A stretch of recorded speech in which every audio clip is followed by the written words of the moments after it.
Exercise 2, the sigh. We're going to keep all that we've done in exercise 1, but simply add a sigh, or really a hiss, without disturbing the in-breath or the release. So these first 3 exercises are all connected. We keep what we have in the first exercise and see if we can add something to it without disturbing what we have. I'm going to give you an image which I quite like. It's of a balloon, and this balloon has a porous sponge inside it. What this means is when the balloon comes to rest, the pressure of the sponge balances the elasticity of the balloon, and it doesn't go completely flat. So it'll have some air in it. So we can put air in the balloon. We can let that go.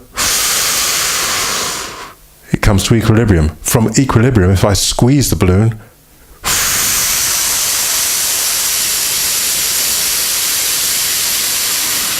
some air will come out. If I now let go of myself holding the air out, back to equilibrium. From equilibrium, I can take some air in. Excuse my stomach making noises. So that's our image then. So with this exercise, we're going to take the air in as we did in exercise 1. We're going to release the air as we did in exercise 1. We're just going to have some obstructions, some stoppers if you like, a valve, which we're going to form with our lips and our mouth. So it's rather like our balloon here. In the neck of the balloon there's a little valve which will make sounds like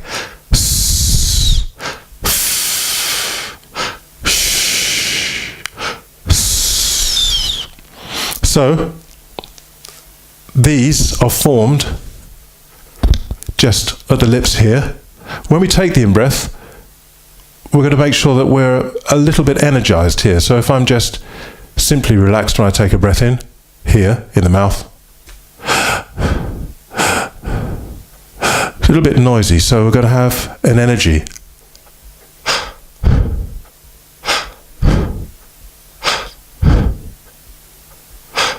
And then we form them on the out-breath.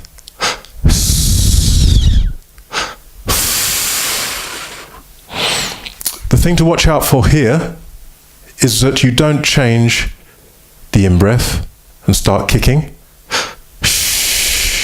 or more likely that you don't start controlling.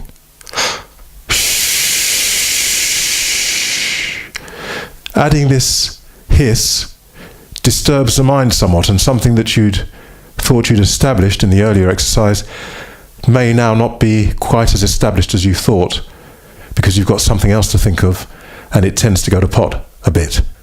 So that's what you're doing. The in-breath without the sigh, with the sigh.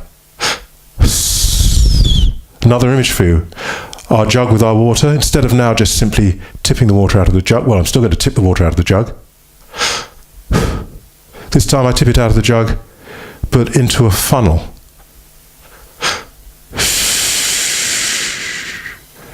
And the water reaches the ground at a lesser rate. Instead of all in one go, it goes through the funnel and is slowed in its descent. Make the funnel really small.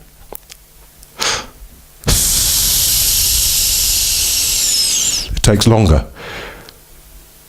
This is nothing to do with the water, with you, nothing to do with you controlling it. It's simply the size of the aperture, the size of the hole, lets the air through at a certain rate. So you can start to get an idea what these exercises are about. They're about not being involved in anything where it's not necessary. Obviously they lead towards singing, and then hopefully your singing has only what's required in terms of tensions and energies, and not a whole lot of other stuff. It's just coming along for the ride because it happens to be there. So that's what these exercises are about, is you getting to be aware, getting to look and notice, I'm getting involved in it, then ask yourself why.